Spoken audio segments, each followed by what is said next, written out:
تخیل کیسے پیدا ہوا؟ اس کا مطلب یہ ہے کہ یقیناً ماں کی نیت تھی صدقہ کرنے کی، بولنے کا موقع نہیں ملا، دنیا سے رخصت ہو گئی. تو اگر اس کی نیت تھی تو نیت تو انسان کا عمل ہے. اگر کسی چیز کے بارے میں انسان کی نیت بھی ہو، اگر وارث اس کام کو پورا کر دیتا ہے تو نیت بھی عمل ہے، دل کا عمل ہے وہ. مثلا باپ نے اپنی نیت ظاہر کی تھی کہ اگر زندگی نے وفا کی تو میں ایک مسجد بناؤں گا، ایک مدرسہ بناؤں گا. بنانے سے پہلے ہی مر گیا.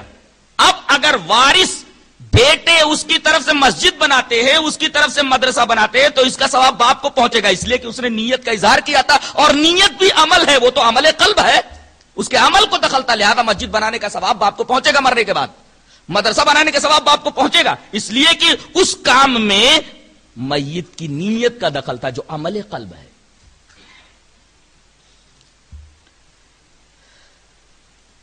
دوسری روایت وان عائشہ رضی اللہ تعالی عنہا ان رجلا اتى رسول اللہ صلی اللہ علیہ وسلم فقال امی افتلتت نفسها فلم توصی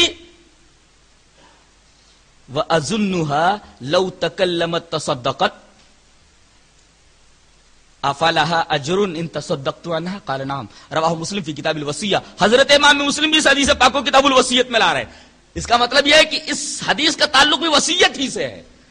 حضرت عائشہ فرماتی ہے کہ ایک آدمی آیا رسول اللہ صلی اللہ علیہ وسلم کے پاس اور اس نے کہا کہ اللہ کے رسول میری ماں اچانک مر گئی ہے، اس نے وصیت نہیں کی ہے. وہ اظنها، اور میرا گمان یہ ہے، اور کبھی کبھی گمان یقین کے معنی میں آتا ہے، میرا گمان یہ ہے کہ اگر وہ بولتی تو صدقہ کرتی. صاحبزادے کو کیسے معلوم ہوا کہ وہ بولتی تو صدقہ کرتی؟ اس کا بھی پس منظر تھا، کبھی اس نے اپنی نیت کا اظہار کیا تھا. اور نبی کریم صلی اللہ علیہ وسلم نے جب یہ سنا کہ صاحبزادے یہ بول رہے ہیں کہ میں یہ گمان کرتا ہوں، میرا یہ گمان ہے، پہلے جو حدیث پڑھی گئی اس میں یہ تھا وَأَرَاهَا، اور اس دوسری حدیث کے اندر وَأَظُنُّهَا، میرا گمان یہ ہے کہ اگر وہ بولتی تو صدقہ کرتی، تو کیا اس کو فائدہ پہنچے گا اگر میں اس کی طرف سے صدقہ کروں؟ نبی کریم صلی اللہ علیہ وسلم نے فرمایا ہاں کیوں نہیں. اس لیے کہ نبی کریم صلی اللہ علیہ وسلم کو معلوم ہو گیا کہ ماں کی نیت ضرور تھی.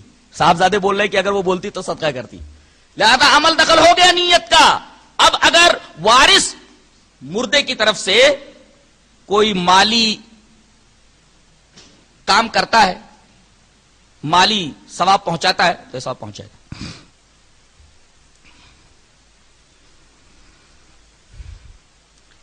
ایک حدیث اور ہے جو ثواب کے ٹھیکیدار ایصال ثواب کے موقف پر پیش کرتے ہیں کہ حضرت سعد ابن عبادہ رضی اللہ تعالیٰ عنہ نے ایک باغ اپنی ماں کی طرف سے صدقہ کر دیا تھا، خیرات کر دیا تھا، اور نبی کریم صلی اللہ علیہ وسلم نے فرمایا تھا کہ اس کا ثواب تمہاری ماں کو پہنچ جائے گا. آئیے ذرا اس حدیث کا جائزہ لے لیں. سب سے پہلے یہ بتا دوں کہ یہ حدیث نسائی کتاب الوصایا میں ہے.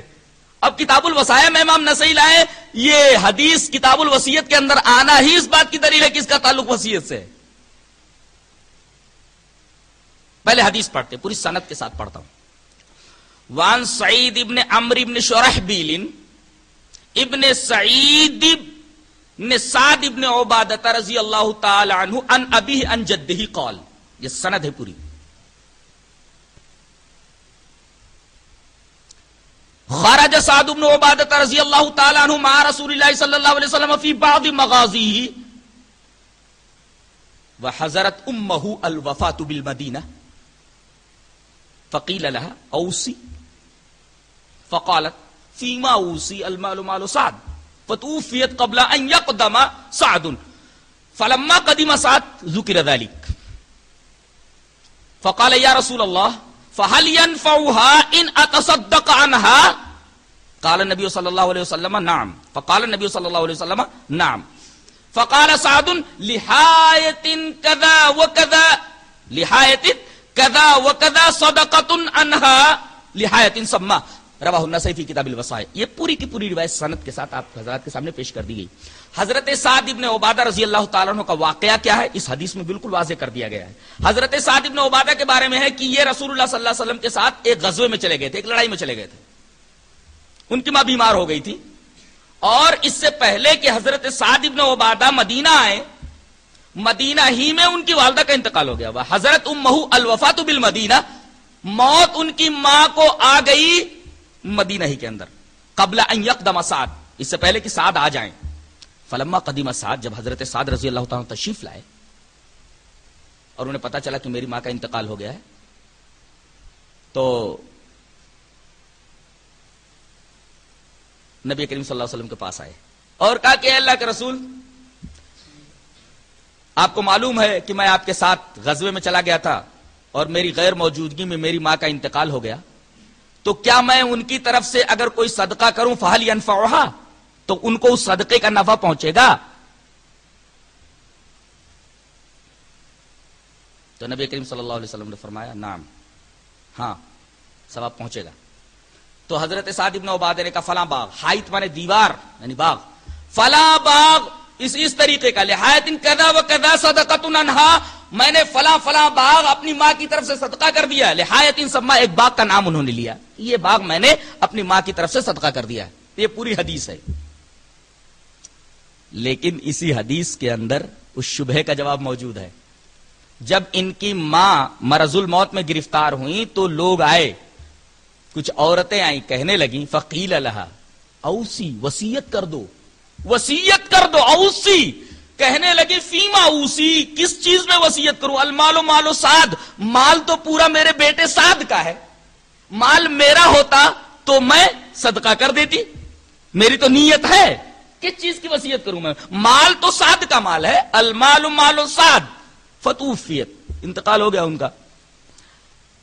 اب دیکھیے، آپ یہ حدیث خود بتا رہی کہ نیت تھی وصیت کرنے کی، اس وجہ سے وہ نیت نہیں کر سکیں، وہ عمل نہیں کر سکیں اور صدقہ نہیں کر سکیں کہ مال سعد تھا، حضرت سعد کا مال تھا.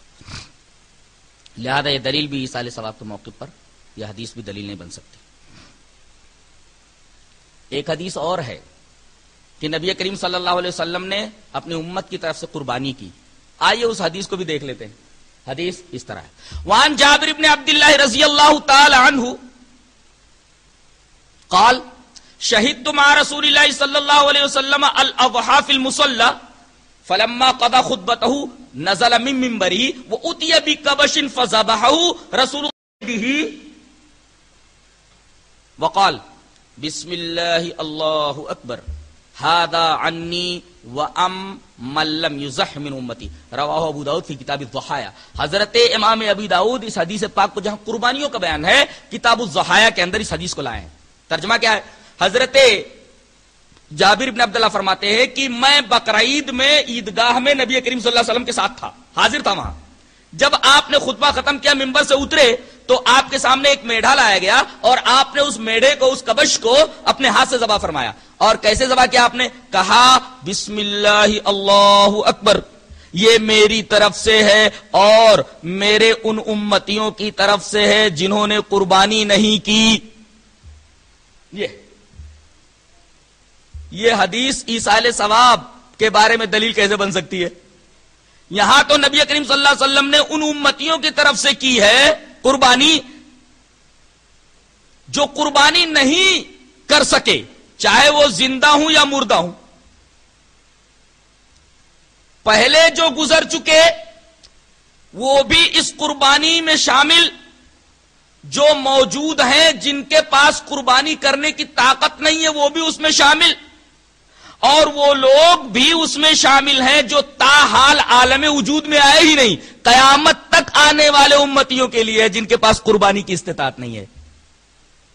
یہ حدیث ایصال ثواب کے موقع پر دلیل کیسے بن سکتی ہے؟ اس میں تو مردوں کو جو ہے ثواب پہنچانے کے ساتھ ساتھ زندوں کو بھی ثواب پہنچایا جا رہا ہے. زندوں کے لیے بھی قربانی ہے اور مردوں کے لیے بھی قربانی. ایسے ان تمام امتیوں کی طرف سے ہے جو قربانی کرنے کی استطاعت نہیں رکھتے، چاہے وہ زندہ ہوں چاہے مردہ ہوں. ایصال ثواب میں ایسا نہیں ہوتا. ایصال ثواب صرف مردوں کے لیے ہوتا ہے، اور یہ قربانی آپ نے زندوں کی طرف سے بھی کی ہے، مردوں کی طرف سے کی ہے، ان امتیوں کی طرف سے، چاہے وہ زندہ ہوں چاہے مردہ ہوں، صرف ان کے پاس استطاعت نہ ہو قربانی کی. لہذا یہ دلیل بھی ایصال ثواب کے موقف کے اوپر دلیل نہیں بن سکتی. خلاصہ یہ نکلا کہ ایصال ثواب کا موقف بالکل غلط ہے. قرآن خوانی کرنا اور قرآن پڑھ کر کے جو اجر ملا ہے، جو مزدوری ملی ہے، اس کو فاتحہ کے